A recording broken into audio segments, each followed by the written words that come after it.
Praise Lord. आप सबों को जय मसीह की। क्या हम विश्वासी हैं? जी हाँ, हम विश्वासी हैं। कई बार ये बोलना अच्छा लगता है, हम बोल करके अपने विश्वास को बताना चाहते हैं, लेकिन आज हम इस बात को जानें कि विश्वास केवल शब्द नहीं है, विश्वास जीवन है। सही परिस्थितियों में, अच्छी परिस्थितियों में विश्वास दिखाना बड़ा ही आसान है, लेकिन कठिन परिस्थितियों में अपने विश्वास को थाम करके रखना बड़ा ही मुश्किल है। परमेश्वर के वचन के द्वारा आज कुछ बातों को मैं और आप सीखें। अगर आप लोग का सुसमाचार उसका 22 अध्याय और 32 पद को पढ़ेंगे तो वहाँ पर यीशु मसीह पतरस से बातें कर रहे हैं और पतरस से इस बात को कह रहे हैं कि मैंने तेरे लिए विनती की है कि तेरा विश्वास जाता ना रहे। और इसका मतलब है कि विश्वास आता है और वैसा ही विश्वास चला जाता है।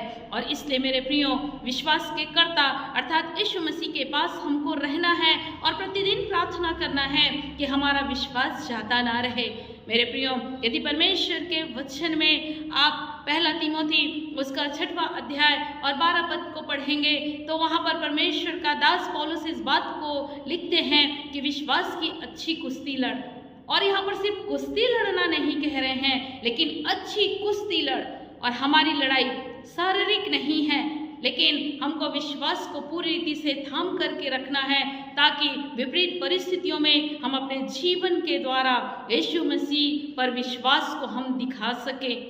मेरे प्रियो, परमेश्वर के वचन में यदि दूसरा तीमोथी उसका 4वां अध्याय और 7वां पद को पढ़ेंगे तो वहाँ पर स्वयं पौलुस इस बात को कहते हैं कि मैंने विश्वास की रखवाली की है। और रखवाली उसी चीज की जाती है जो बहुत ही कीमती है। और विश्वास बहुत ही कीमती है, अनमोल है। और विश्वास ही हमारा एक दिन काम आएगा। विश्वास के द्वारा ही हम अनंत जीवन को प्राप्त करेंगे। सो हम किसी भी परिस्थिति में विश्वास को छोड़ने ना पाए, यीशु मसीह का इनकार करने ना पाए।